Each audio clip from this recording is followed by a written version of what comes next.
Olá, boa noite. Já já a gente inicia o nosso projeto Ethos, que vai falar exatamente sobre assuntos pertinentes à nossa zootecnia. Vamos aguardando as pessoas entrarem. Enquanto isso, eu vou convidar o professor Cássio, que já está presente, para que a gente possa, então, iniciar a nossa live.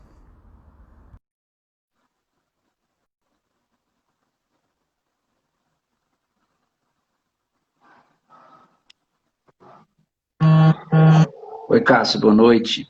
Boa noite, Marinaldo. Boa noite a todos. Me ouve bem? Ouvimos sim.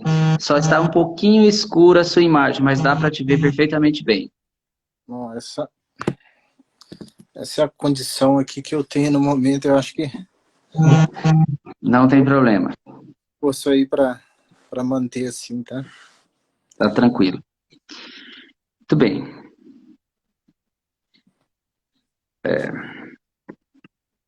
Penso que nós já podemos iniciar, nós já temos em torno de 75 pessoas que nos acompanham e já são 19 horas, para que a gente não possa atrasar, já que nós temos aproximadamente uma hora para que a gente possa desenvolver a nossa discussão e a nossa reflexão.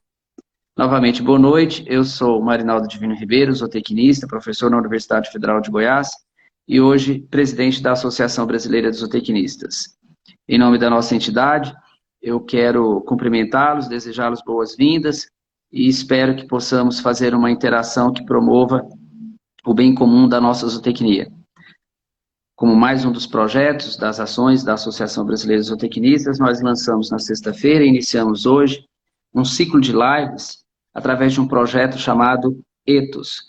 Ethos, em grego, nada mais é do que o hábito, e esse hábito caracteriza o conjunto de traços e modos de comportamento que formam uma determinada coletividade.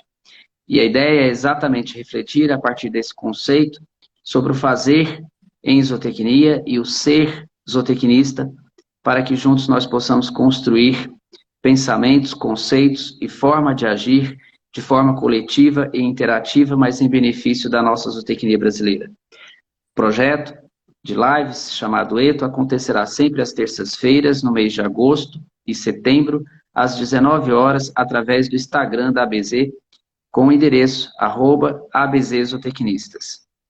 Para iniciar a nossa live, eu quero então chamar o nosso convidado da primeira live de forma muito especial, o zootecnista Cássio José da Silva, que vai falar exatamente sobre responsabilidade social dos conselhos de fiscalização das profissões regulamentadas.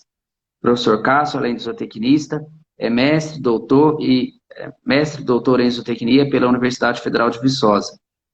Ele também é professor na Universidade de Brasília e ocupa hoje a condição de diretor financeiro da Sociedade Brasileira de Zootecnia e é o atual vice-presidente da Associação Brasileira de Zootecnistas. Com a palavra, professor Cássio. Sejam todos muito bem-vindos novamente. Boa noite a todos. Boa noite, Marinaldo. Obrigado pela oportunidade. Obrigado à Zootecnia pela oportunidade de falar um tema que me desperta muito interesse. Eu tenho realizado alguns estudos sobre esse assunto, considerando que nós imaginamos que a zootecnia brasileira possua, de forma breve, um conselho de fiscalização de profissão próprio, né? Precisamos estar por dentro desse caminho que nós vamos trilhar e onde nós vamos pisar. O título da apresentação é a responsabilidade social dos conselhos de fiscalização das profissões. Tá? Essa apresentação é baseada em alguns estudos que eu tenho feito em materiais publicados pela Consultoria Legislativa da Câmara dos Deputados e pelo Tribunal de Contas da União, sobretudo num trabalho chamado Fiscalização de Orientação Centralizada, o FOC 036-608 de barra 2016, 5-5, né? Um trabalho concedido com o objetivo de avaliar as prestações, a regularidade das prestações de contas e a gestão dos sistemas de conselhos em nível nacional. E isso, eles apresentaram resultados interessantes e que vêm subsidiar algumas questões para vocês aqui hoje para a nossa reflexão. Ô Cássio, Oi. O seu áudio está cortando um pouquinho e as pessoas estão manifestando isso na live. Se você puder, talvez Eu vou... aproximar um pouco mais e falar um pouco mais devagar, talvez possa contribuir. Pode ser a qualidade do sinal. Aqui. Veja se melhorou, Marinaldo. Se melhorou alguma coisa. A princípio, sim. Se por acaso continuar, se por acaso continuar, de repente a gente, bom, não tem como, né? Vamos Deixa eu tentar, vamos seguir. mudar aqui o de Wi-Fi para 4G. Mas me informe, por favor, se melhorou, tá? Tá bom. Bom, então eu comentava que esses materiais têm subsidiado esses estudos e essa apresentação que eu elaborei, né? E para isso eu acho fundamental começar um breve histórico de tudo, do surgimento dessas instituições, né? A tentativa das profissões de se organizarem em castas não é nova, né? Isso vem desde a Roma Antiga, por Colegia Romanos, que é o primeiro caso mais típico aí de onde os profissionais se reuniam para trocar experiências, e manterem aquela técnica utilizada em determinada atividade profissional. Já na Idade Média, nós temos as chamadas corporações medievais de ofício, conhecidas como guildas, né, que perduraram por centenas de anos. Aí, o objetivo deles era garantir a qualidade dos bens e serviços prestados, e permitir que pessoas que não dominassem as técnicas utilizadas por eles em suas profissões entrassem nessas corporações também. É sabido que certo poder era dado pelo Estado, chamadas guildas medievais, né? A partir daí houve uma gradativa do trabalho livre, principalmente chegando ali na época da Revolução Francesa, com o fim da Idade Média, onde a liberdade era a palavra-chave. Então foi pregado cada vez mais o livre exercício dos seus ofícios, né? Isso perdurou por bastante tempo, se tornou praticamente abstencionista, e o mercado era onde a maior parte dos conflitos eram resolvidos aí. O fato é que sempre houve interesse de grupos profissionais em se organizarem em determinadas áreas, e sempre houve mais recentemente o interesse da coletividade, né, da sociedade em controlar alguns tipos de atividade. Então, podem ser estratégicas aí, determinantes para a sobrevivência de uma sociedade, né? Então, o interesse fica claro desde o início que é da sociedade e do Estado.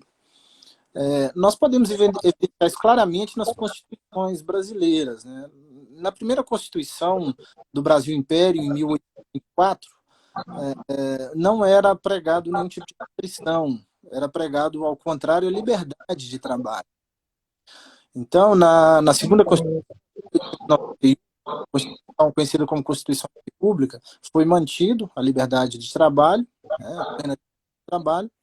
Já em 1934, a Constituição conhecida como Constituição da Segunda República, ela já trouxe uma normativa legal importante, que diz que é livre o exercício de qualquer profissão, observadas as condições de capacidade técnica e outras que a lei estabelecer, ditadas pelo interesse público. Então, desde o surgimento das regulamentações de trabalho, o interesse público é a chave para a organização do trabalho. Então, houve uma tendência de descentralização, foram criadas as primeiras organizações de classe, assim, a OAB, Conselho de Contabilidade, de Economia, de Medicina, de Odontologia. Então, justamente após aí essa década.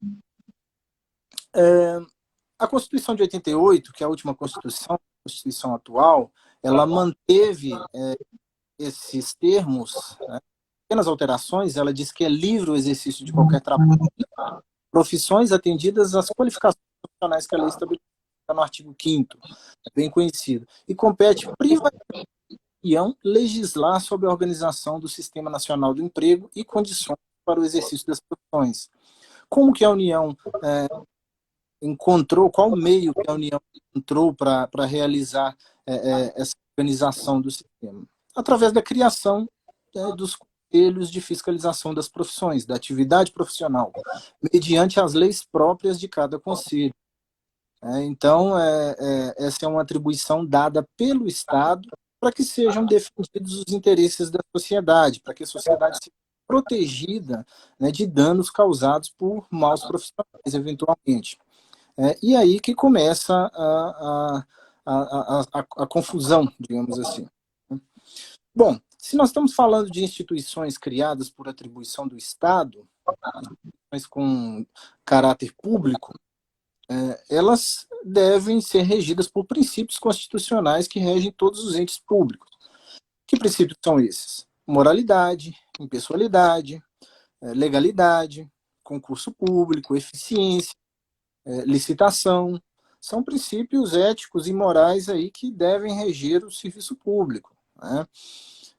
Os relatos do Tribunal de Contas da União vêm mostrar para a gente sérios problemas com relação ao ferimento, digamos assim, desses princípios constitucionais. Algumas das finalidades principais dos conselhos, eu posso citar para vocês, são as de orientar e supervisionar o exercício das profissões, zelar pelo nome, pelo prestígio da profissão e dos profissionais que exercem essa profissão, formados, obviamente. Tem a função também de organizar e manter o registro dos profissionais, examinar reclamações feitas por pessoas físicas e jurídicas acerca da atuação dos profissionais, funcionarem como órgãos de assessoramento do governo. Aí eu posso citar alguns exemplos importantes, como o próprio CREA, que fiscaliza obras públicas em parcerias com outras instituições públicas, as normas brasileiras de contabilidade, que são adotadas pelo governo, pelos órgãos públicos e foram baixadas pelo Conselho de Contabilidade, né? E tem a função também de atuar em parcerias com escolas e faculdades e em parcerias com entidades de classe. Vejam bem, atuar em parcerias com entidades de classe, não funcionarem como entidades de classe. Tá? Isso é preciso deixar bem claro. E, enfim, de contribuir com o desenvolvimento econômico do país, né, promover estudos e campanhas em prol da racionalização administrativa do país, e não de funcionarem como órgãos burocráticos que pesam, né, a administração pública. Então, a ideia é muito interessante. Realmente a sociedade tem necessidade de fiscalização de profissões que são estratégicas e que foram bem instruídas, digamos assim, pela Constituição. Para que essas finalidades sejam atendidas, essas instituições paraestatais, chamadas de conselhos de fiscalização das profissões, gozam de alguns privilégios bastante interessantes, né? Aí eu posso citar alguns aqui para você, como imunidade de impostos, impostos sobre patrimônio, sobre renda, serviços, ou seja, tudo que recebem é livre de impostos, né? Prescrição quinquenal, execução fiscal, direito de regresso contra seus servidores, impenhorabilidade dos seus bens, né? Proteção contra o uso capião, possuem direitos a prazos especiais também na justiça. Existe até um caso interessante dos conselhos que entraram com ação no STF, solicitando o direito de usar recursos da União para pagamento de precatórios. Né? Obviamente o STF vetou isso aí, porque se eles possuem arrecadação própria de anuidades dos profissionais, essas anuidades são conhecidas como, foram caracterizadas como tributos pelo STF, eles não têm direito a gozar de recursos da União para pagar precatórios. É aquela velha situação, né? Na hora de funcionarem como entes públicos, querem utilizar do recurso público, né? Deixando de lado o fato de terem arrecadação própria. Bom, mas são privilégios bastante interessantes. Tem ainda poder de polícia, que é atribuído pelo Estado, né? Ou seja, restrições a direitos individuais de associados a despeito em favor, melhor dizendo, dos interesses da sociedade. Podem aplicar multas também, podem promover sanções disciplinares e até mesmo caçar diplomas, né? Cancelar registros, cancelar registros, né? de profissionais, de maus profissionais. E, obviamente, como entes públicos, são sujeitos, sim, à prestação de contas ao TCU. São sujeitos a auditorias, contábil, financeira, patrimonial, né? E, como tem natureza autárquica, arrecadam e gerenciam recursos públicos, devem, sim, prestar contas ao TCU, como foi sabiamente decidido em 2012. Bom, então isso é um preâmbulo, eu quero uma caracterização e um histórico feito dessas instituições para mostrar que a concepção, a ideia inicial, ela é muito interessante, né? A possibilidade de promover o desenvolvimento de uma sociedade, de um povo, foi colocada aí quando conceberam essa ideia de fiscalização das profissões pelo Estado e esse direito sendo passado aos seus profissionais. Mas o fato é que alguns autores mostram que os conselhos têm sido fonte apenas de uma ineficiência econômica grande, né? Pois arrecadam um montante de capital considerável e não têm trazido resultados interessantes para a sociedade. Pelo contrário, né, podem ter ruins aí a atuação desses conselhos nos últimos anos, né?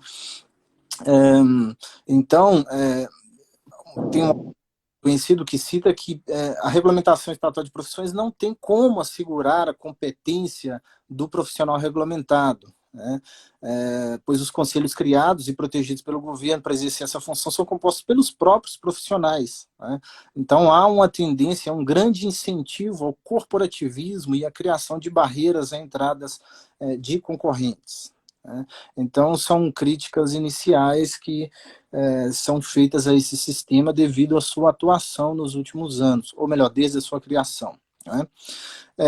Então, diante disso, eu caminho para comentar, fazer alguns comentários, tecer alguns comentários sobre a função social dos conselhos de fiscalização das profissões, né? Primeiro, a gente precisa saber que para uma profissão ser regulamentada e fazer parte de um conselho, né, é necessário algumas condições. A primeira é que essa profissão, para que seja exercida essa profissão, seja necessário conhecimento profundo, técnico, científico, que só pode ser passado por uma faculdade, obviamente. Existem profissões que você aprende a profissão por meio de um simples estágio, né? E o outro requisito para a regulamentação dessa profissão é que ela seja de interesse social, que caso ela não seja exercida adequadamente, ela possa trazer algum dano para a sociedade. O Brasil possui hoje cerca de 68 profissões regulamentadas, né? Dentre elas a zootecnia é uma. Menos de 20 dessas possuem atividades privativas e a zootecnia é uma delas. Isso mostra claramente o interesse da sociedade na criação dessa profissão. E foi isso que ditou a criação da zootecnia.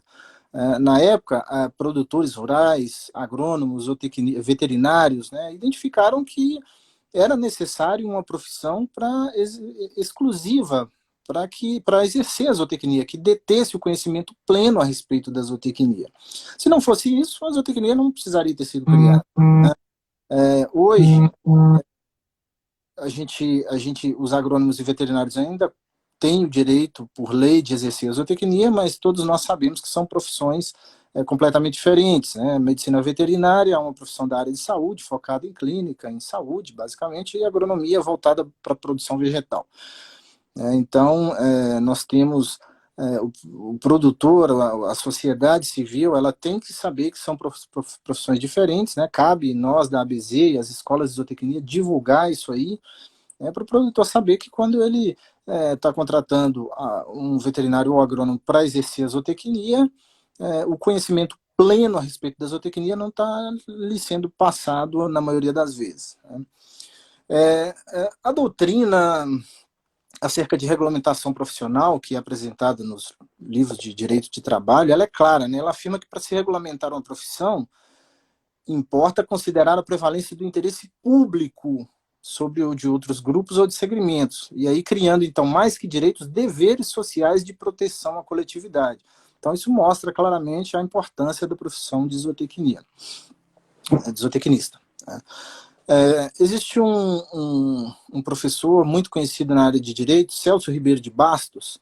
Ele comenta na sua obra chamada de Comentários à Constituição do Brasil, que uma forma sutil do Estado acabar com a liberdade de opção profissional é excessiva regulamentação. Então, regulamentar a profissão significa exercer competência naquele artigo 5º da Constituição, que diz que devem ser observadas as qualificações que a lei estabelecer. Então, é preciso regulamentação, sim, para exercer essa profissão. O grande problema é que as regulamentações hoje não são movidas pelo interesse da sociedade, e sim por interesses corporativistas, né? Muitas vezes infralegais, como exemplo, nós temos várias resoluções baixadas pelo Conselho Federal de Medicina Veterinária que prejudicam diretamente o profissional, o zootecnista, de exercer plenamente a sua profissão em claro prejuízo à sociedade, né? Existe um outro autor também, chamado de Valentim Carrion, que ele tem uma obra chamada Consolidação, Comentários à Consolidação das Leis do Trabalho, uma obra de 2008, de 2006, melhor dizendo, desculpa. Ele cita que a regulamentação de algumas atividades é fruto, muitas vezes, de manobras de envolvimento do legislador por profissionais com o fim de reservar-se o privilégio de exclusividade do exercício sem razão de existência. É o que nós vemos aí acontecendo. Muitas vezes o legislador, o político, ele é formado naquela profissão e ele atua em parceria com um conselho para poder garantir reserva de mercado em determinada área de atuação. Existe um outro jurista muito famoso chamado Otávio Bueno Magno. Ele é considerado um dos maiores juristas aí no âmbito do direito do trabalho. Ele comenta o seguinte: ele vê possível inconstitucionalidade sempre que as regulamentações restringam a liberdade de trabalho, né, por algum critério que não seja o interesse da sociedade. Então, é preciso que sejam observadas essas questões pelos zootecnistas que têm, muitas vezes, as suas RTs negadas, né, que se deparam com resoluções que restringem o seu campo de atuação. Então, a exigência do interesse público não é pela especificação, isso fica claro, né? Não é pela reserva de direitos, mas sim pela imposição de deveres em favor da sociedade. Tá?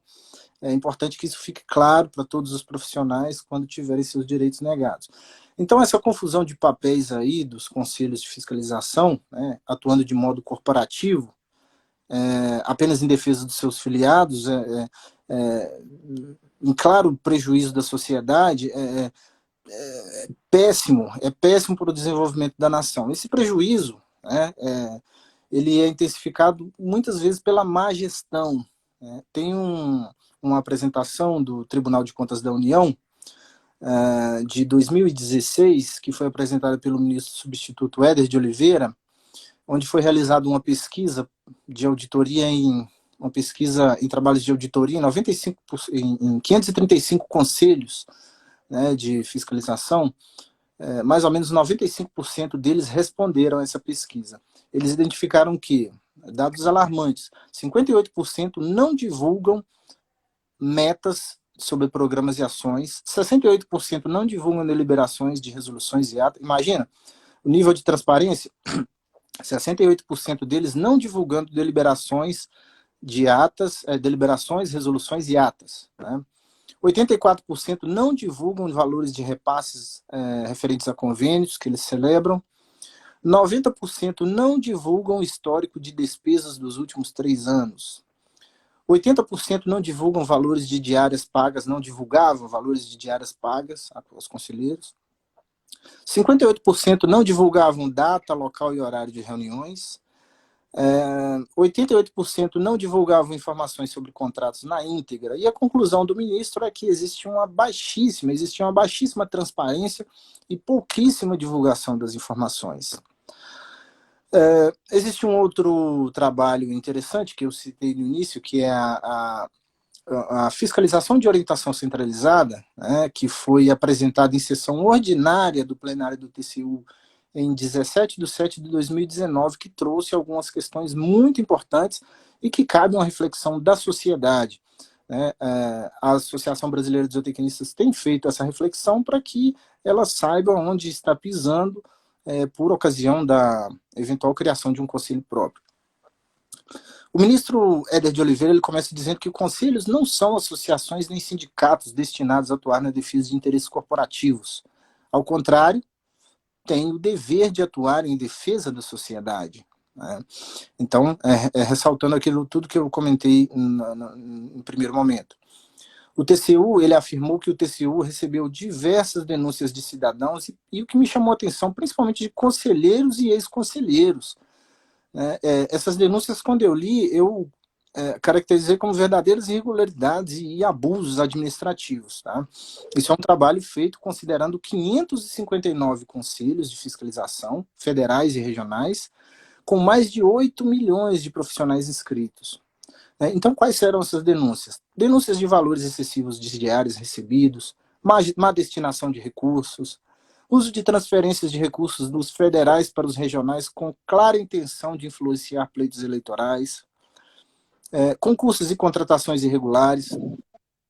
Nós temos um exemplo clássico aí da última gestão do Conselho Federal de Medicina Veterinária, onde a esposa do ex-presidente trabalhava no conselho. Eu não sei se enquadra nessa situação, realmente eu não sei qual processo foi utilizado por ela para entrar no conselho, mas que é no mínimo muito estranho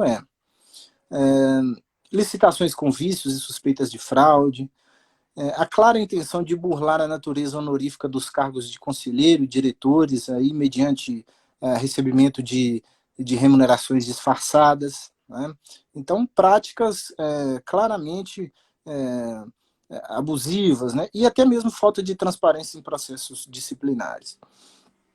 O ministro Éder de Oliveira ele concluiu o seguinte, que as ações dessas instituições sem um expresso controle interno ministerial é danosa à sociedade. E aí o controle interno, a que ele se referia, não é um controle feito lá dentro da própria instituição, mas sim um controle via um controle ministerial. E aí até vale colocar a sugestão do presidente da Associação dos Fiscais de Conselhos, né, a criação de um órgão central onde fossem abrigadas todas os conselhos, as áreas profissionais. Então, não existe um controle interno. Os profissionais tomam de conta da instituição e gerem a seu bel prazer. Ele cita que a Advocacia Geral da União, com base no artigo 74, incisos 4 e 5 da Constituição, deveria examinar e aplicar o uso de recursos públicos por entidades privadas e públicas, né, e também apoiar o controle externo, porque o controle externo é muito bem feito, por meio da prestação de contas apresentadas ao TCU.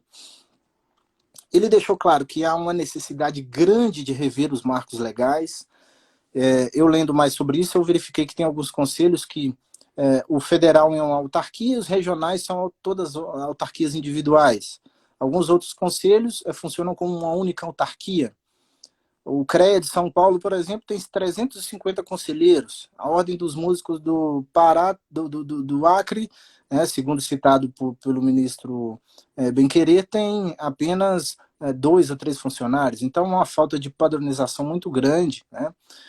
E mostrou, e ele também fez algumas considerações interessantes que eu achei orientações sobre pontos absolutamente comezinhos aí, porque que não necessitariam nessa altura do campeonato, né, como, por exemplo, instruir os conselhos como realizar processos de pagamentos pagamentos de diárias e passagens e concursos públicos. Né?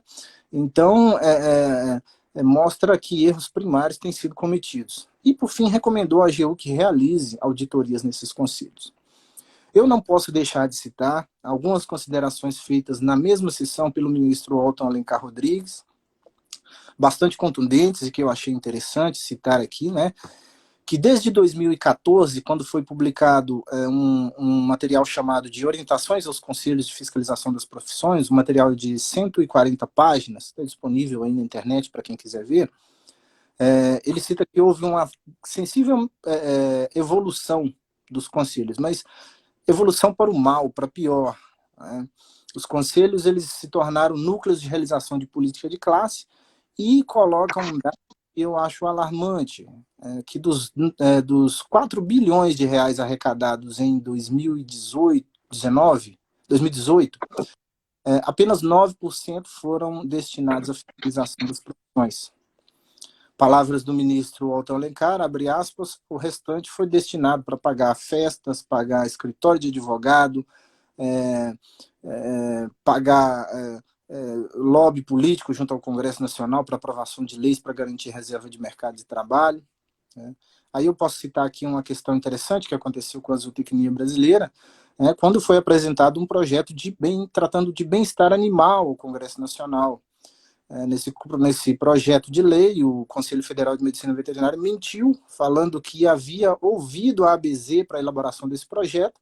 Nesse projeto, em nenhum momento foi citado, a ABZ não foi ouvida, e não era citado o zootecnista, né, em momento algum. Todos os direitos de atuação na área de bem-estar animal eram reservados ao médico veterinário.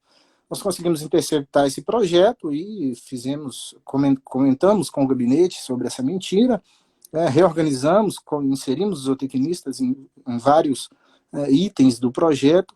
Esse projeto se encontra em tramitação. O ministro Alto Alencar cita que o caminho mais fácil para a eleição de um parlamentar é a integração com o Conselho de Fiscalização da sua profissão. Ele há uma capilaridade muito grande e caracteriza a situação como gravíssima, como um verdadeiro descalabro e que o sistema não funciona. Tem funcionado como uma acumulação de capital para compras de imóveis, enfim. E fecha dizendo, e aí ele faz uma colocação interessante, né, e que eu acho que realmente deveria acontecer, que o TCU deveria levar à frente essas questões e que a imprensa deveria noticiar isso aí. Há uma ausência total da imprensa. Por último, eu não posso deixar de comentar sobre o ministro Benjamin Zimmer, um dos que eu mais admiro no Tribunal de Contas da União. Ele caracteriza a situação como uma jabuticaba brasileira adaptada da Idade Média, né? Que os conselhos hoje funcionam como as guildas medievais daquela época. Não há nenhum tipo de evolução. E ressalta que a fiscalização fica em segundo plano e que medidas mais importantes, mais drásticas, como a PEC 108, devem sim ser consideradas pela sociedade, né? Vários outros ministros, Haroldo Cedrais, Augusto Scherman, Marco Benquerê, comentaram que esse relatório deve ser enviado para o Ministério da Economia e para o Congresso Nacional para subsidiar as discussões acerca da PEC 108 de 2019. Bom, sobre a ABZ e o seu Conselho de Fiscalização de Profissões, considerando todos esses desvios, né, de foco com relação à responsabilidade social desses conselhos. Primeiro que, para a zootecnia, fazer parte de um conselho, sendo uma profissão minoritária, onde já foi identificado pelo controle externo, pelo Tribunal de Contas da União e pela sociedade, né, por meio da PEC 108, que o sistema não funciona, que os princípios constitucionais básicos de moralidade, de impessoalidade estão claramente desviados, e há uma percepção da zootecnia brasileira de que ela passa por isso dentro do Conselho Federal de Medicina Veterinária, fica muito difícil da zootecnia atingir os seus objetivos na sociedade.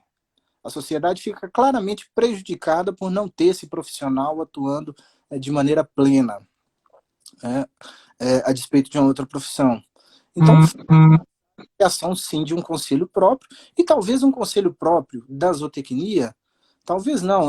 Eu acredito que nós já temos a maturidade para entender que os princípios constitucionais eles devem ser seguidos, e talvez na zootecnia essa relação surja de uma maneira diferente das outras profissões já existentes, porque nós temos uma associação forte que defende os interesses da classe e teríamos um conselho federal para defender os interesses da sociedade.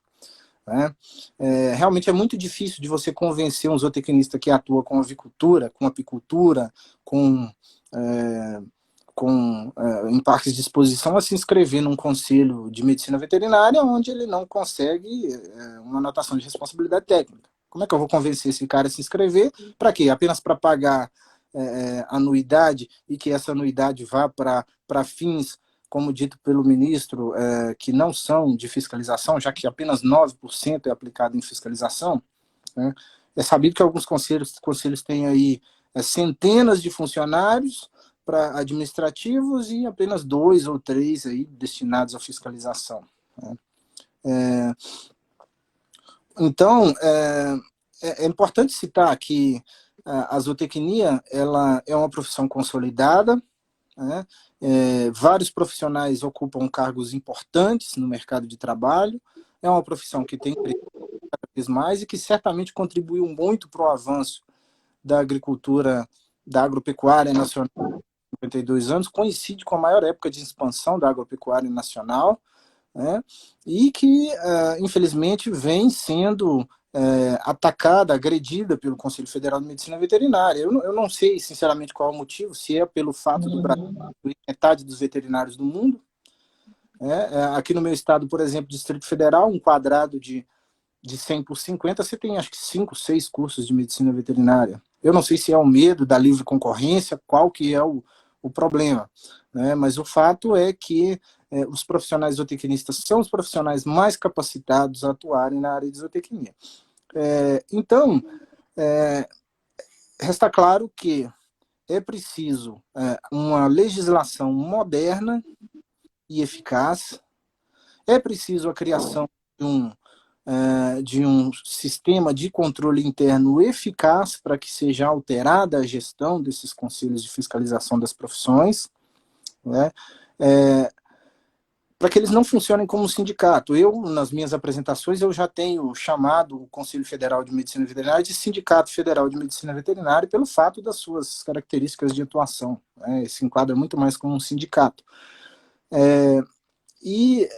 Talvez a revisão das normas legais que criam essas instituições, né? Então, são várias sugestões, isso está em discussão no TCU, isso gera reações da sociedade, como esses materiais que eu citei, que subsidiam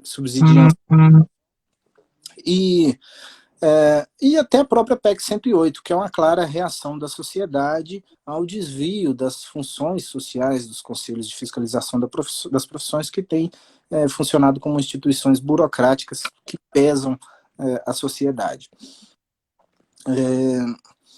Diante disso, eu concluo dizendo que é necessário que estudos, que a ABZ realize estudos e discussões acerca desse tema para que nós saibamos o caminho, né, que estamos trilhando.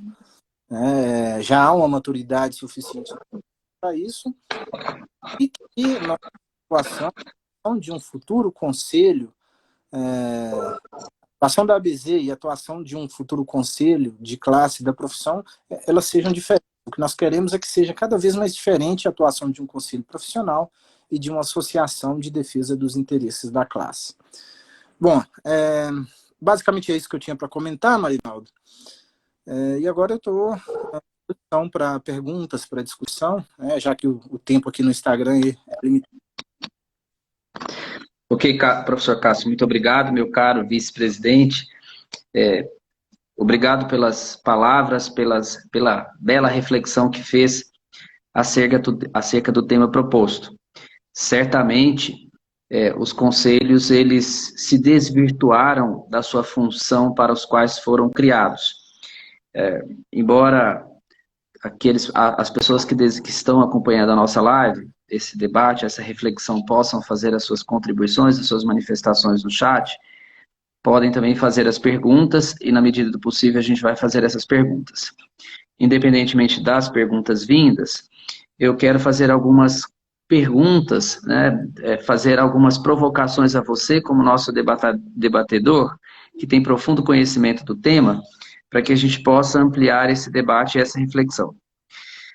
Os conselhos profissionais, pelo que você disse, não têm poder de regulamentação das profissões por meio de resoluções ou qualquer outro instrumento normativo aprovado por suas plenárias que estabelecem, de alguma maneira, regulamentação da atuação profissional, mas somente orientação da atividade profissional das categorias ou da categoria que nele está inserida.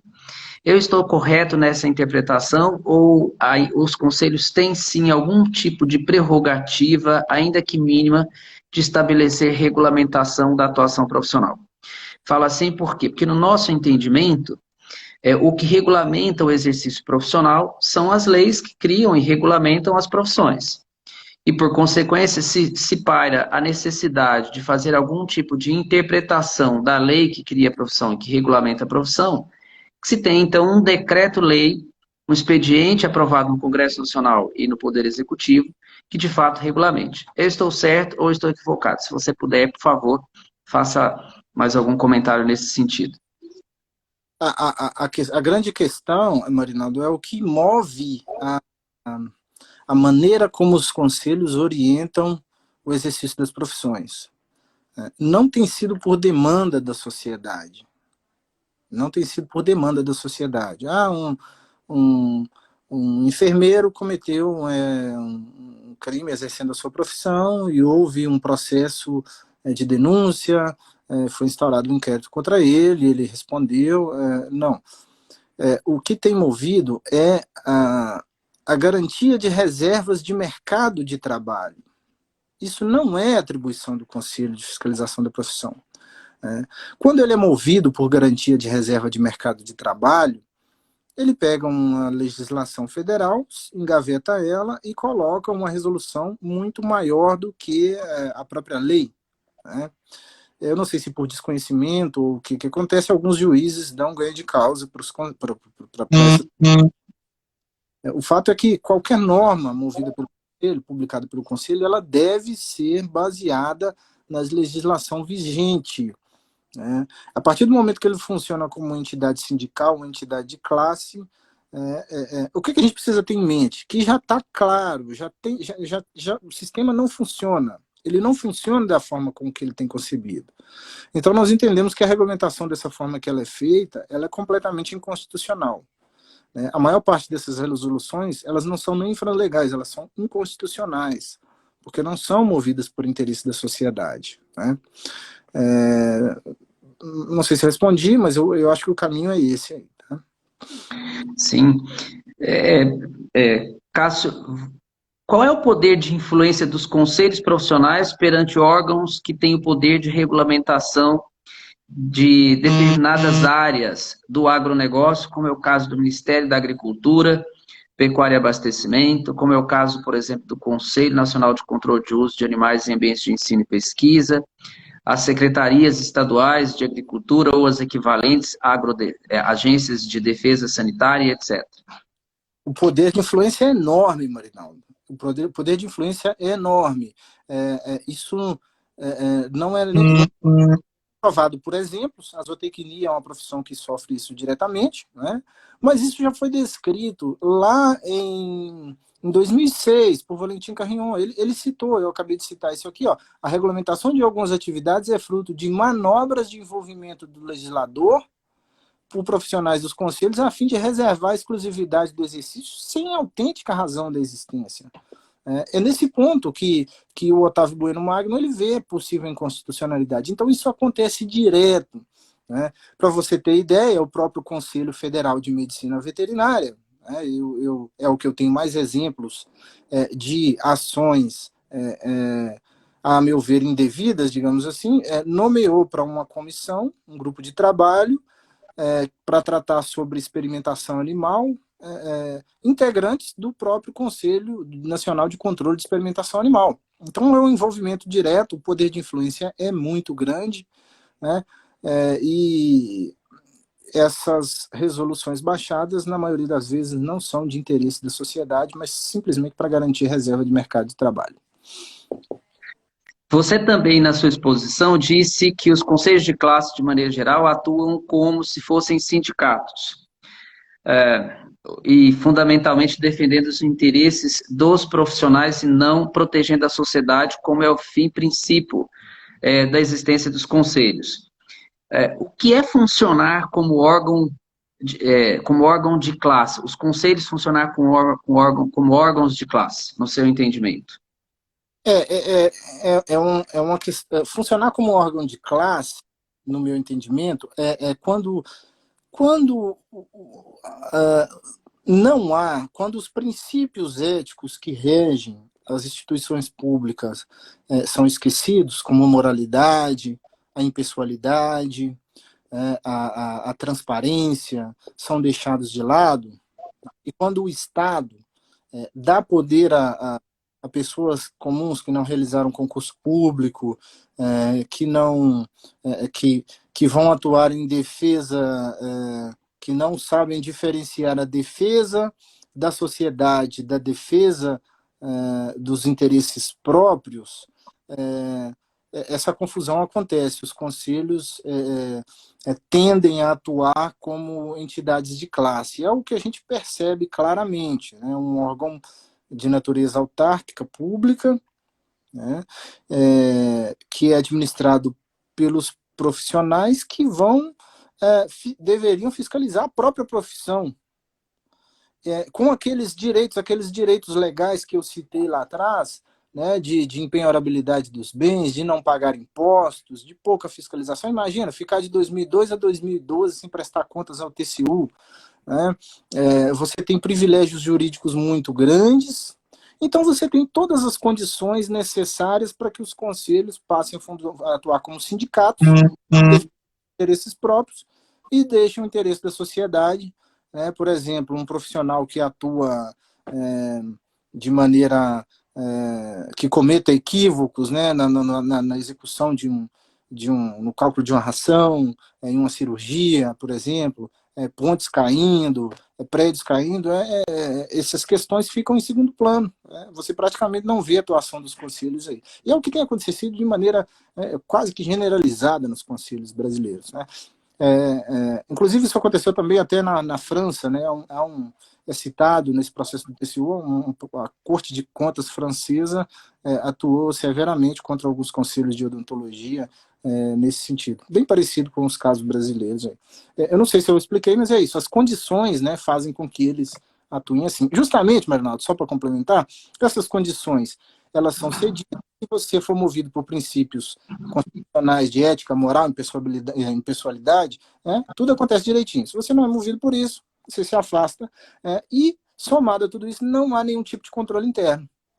Vai lá qualquer um, assume o conselho e rege aquilo da maneira que bem entender, criando ali o seu pequeno feudo, digamos assim. Obrigado, Cássio. Esclareceu sim.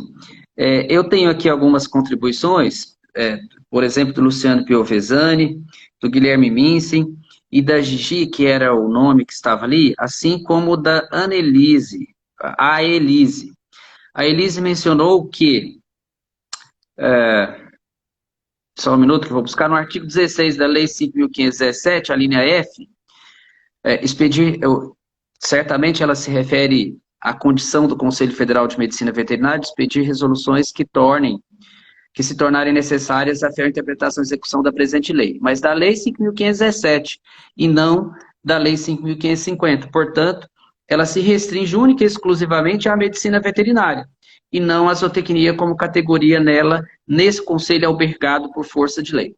Então, essa utilização desse dispositivo da 5.517 não se remete, não se aplica à categoria dos profissionais zootecnistas que está inserido no conselho.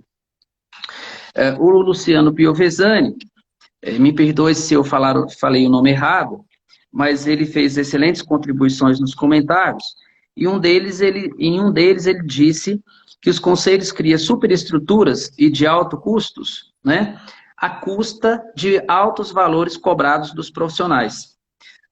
E, ao mesmo tempo, esses mesmos conselhos, e até mesmo uma certa parte do coletivo que está inserido nos conselhos, criticam a classe política, mas fazem exatamente a mesma coisa. Criam superestruturas, atuam como sindicatos e não protegem a sociedade, não cumprem os princípios para os quais efetivamente foram criados do ponto de vista constitucional. Sim, eu preciso comentar. Claro, por favor. É o seguinte, isso é claramente sabido por todos nós. Nós temos conselhos que têm elevada disponibilidade de caixa, da ordem de milhões, né, que possuem imóveis gigantescos, faraônicos, no centro de Brasília, né, disponibilidade de caixa, e a despeito disso, elevam os valores de anuidade a cada ano, valores de anuidade sendo elevados, né? Nós temos repasses da ordem de 25% dos regionais para os federais, causando superávit nos federais e déficit nos regionais, né? Um funcionamento completamente equivocado. E aí, os federais podem exercer poder político, né, em vez de exercer sua função constitucional. O Luciano também pergunta quantos nós somos hoje em Minas Gerais e em nível nacional. Em Minas Gerais eu não tenho o número preciso, especificamente registrados no sistema no Conselho Regional de Medicina Veterinária, e na ABZ, a professora Jana, a diretora da ABZ, em Minas Gerais, que está nos acompanhando, pode digitar o número e informar o Luciano, mas em nível nacional, no Conselho, a gente acredita, a informação que a gente tem é que gira em torno de 10 mil profissionais ativos, sendo que formados em zootecnia, tem aproximadamente, na estimativa da Associação Brasileira de Zootecnistas, em torno de quase 40 mil profissionais já formados. Por fim, eu quero ainda comentar o que Guilherme Minsen, no seu comentário, fez o seguinte comentário. Os conselhos profissionais, eles se constituírem em feudos, que hoje não têm capacidade para atuar nos setores públicos e privados, especialmente nas áreas da formação acadêmica, na perspectiva e amplitude que se tem hoje. E por isso mesmo, exatamente em função da competência adquirida pelas categorias profissionais no seu processo de formação, buscam estabelecer reserva legal de mercado de trabalho, tentando proteger exatamente a condição de não terem outras profissões, uma qualificação profissional adequada para atuar em certas áreas. Você concorda ou você discorda, Cássio? Bom, ele fez um resumo, basicamente, aí do que a gente comentou, né? O que é preocupante é que a gente coloca todas as condições tupiniquins, digamos assim, para fazer com que a coisa não ande, né? Não funcione. Dinheiro, disponibilidade de caixa, infraestrutura e poder dado pelo Estado. Eu tenho ficado muito satisfeito com a atuação da ABZ, demonstrando todas essas questões, em primeiro lugar. Em segundo, as reações da sociedade, por meio da PEC 108, por meio dos trabalhos publicados pela Consultoria Legislativa da Câmara dos Deputados, e a esperança de que o Conselho de Zootecnia surja de uma maneira diferente desses outros conselhos, que seja um exemplo, né, de funcionamento, e que talvez tenhamos aí uma mudança de rumos para que essas instituições não sejam simplesmente peso para a sociedade, instituições que burocratizam a sociedade. Hoje em dia, eu pergunto para as pessoas nas minhas palestras, né, pergunto sobre a importância dos conselhos, eu falo, feche seus olhos e imagine uma vida sem um conselho, sem o seu conselho de fiscalização. O que seria diferente? Aí eles fecham os olhos e falam, não, Cássio, não mudaria nada na minha vida sem o conselho. É triste porque nós percebemos que os conselhos não têm importância nenhuma para a sociedade, né? Eu imagino que boa parte da sociedade civil tem um entendimento parecido. A Aline fez uma pergunta, é possível se desvincular do Conselho Federal de Medicina Veterinária? Provavelmente a zootecnia se desvincular do Conselho Federal de Medicina Veterinária. Nós buscamos, enquanto categoria profissional, desde 2003, promover essa libertação ou essa saída do Conselho Federal de Medicina Veterinária, exatamente porque até então a gente não tem recebido o tratamento que nós desejamos.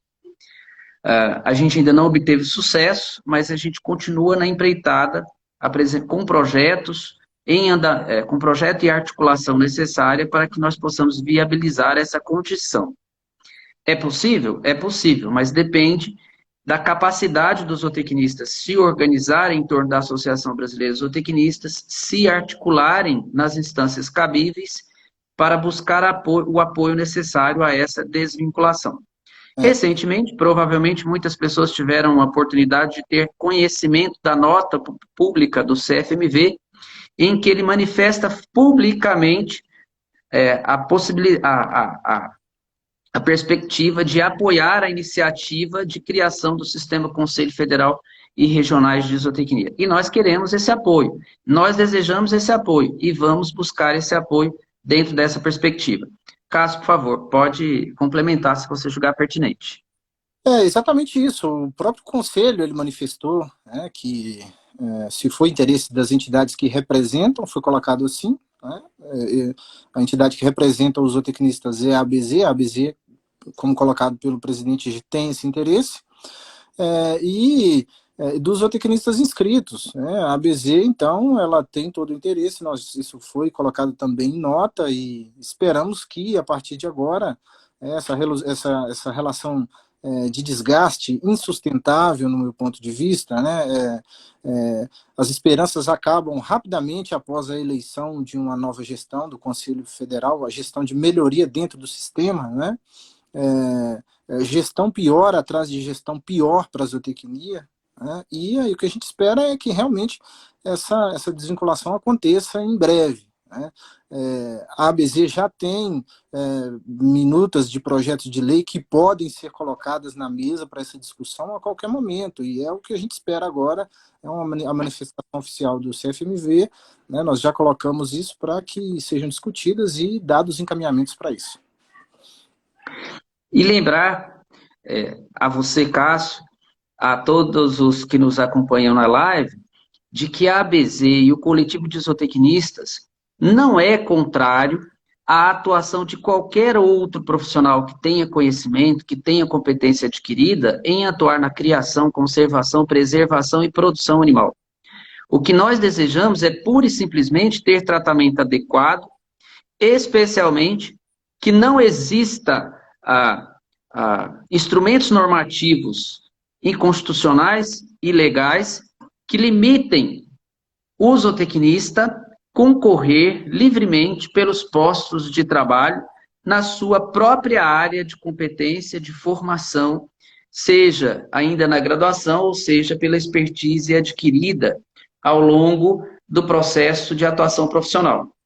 Então, efetivamente, o que precisa ficar claro para todos é que nós não somos contra e nós não queremos impedir outras profissões atuarem na criação, na produção, na preservação animal. Pelo contrário, o que nós desejamos é eliminar os elementos, os instrumentos normativos que impedem o zootecnista concorrer pelos mesmos postos de trabalho dentro da sua própria competência. E é claro que nós, profissionais zootecnistas, conhecemos o nosso limite, principalmente naquelas áreas que são de maior sombreamento com outras categorias profissionais, especialmente a medicina veterinária. Agora, o que precisa é que haja o tratamento adequado ao zootecnista, o respeito adequado ao profissional zootecnista e o entendimento de que se houver qualquer tentativa de impedimento da atuação do zootecnista, restrição de mercado de trabalho, nos resta os tribunais para que a gente possa construir um posicionamento caso não haja o devido respeito, o devido tratamento, o devido chamamento para a conversa e o diálogo à mesa. E a ABZ sempre esteve à disposição para dialogar, para conversar, para sentar à mesa, com números iguais de zootecnistas e médicos veterinários ou qualquer outra profissão, especialista na área, para que nós possamos, então, construir, não é? Quais são as competências próprias de cada uma das profissões. Cássio, nós estamos a aproximadamente 2 minutos do encerramento do nosso horário, então eu gostaria de lhe pedir para fazer as suas considerações finais e a gente então caminhar para a finalização. Eu gostaria de agradecer mais uma vez a zootecnia, a BZ, eu já faço parte da BZ, então eu agradeço a zootecnia como profissão, que me deu tudo que eu tenho, que me deixa extremamente feliz de ser zootecnista, né? E as quase 100 pessoas que assistiram essa live, ela vai ser salva e vai ser disponibilizada para que vocês passem para as outras pessoas. Peço a vocês que participem do Projeto Ethos, serão várias lives, já foi divulgado no site a programação, e participem, sejam agentes transformadores do seu meio, do seu redor, da mudança cultural ao seu redor, né, junto com a mudança na consciência de agrônomos, de veterinários, de produtores rurais, de zootecnistas, naquilo que seja necessário. O zootecnista para se aproximar da ABZ, o médico veterinário e o agrônomo de que não devem apoiar normas inconstitucionais baixadas pelos seus conselhos, né? Mudem a cultura ao seu redor, mostrando a importância do profissional zootecnista que foi demandado pela sociedade. Tá? Então é isso, eu agradeço, Marinaldo, mais uma vez. Um abraço a todos e boa noite. Obrigado a você, Cássio, obrigado a quem nos acompanha na live. Nos acompanhe na próxima live, terça-feira, às 19 horas, e a Associação Brasileira de Zootecnia através das suas redes. Obrigado, boa noite, bom descanso.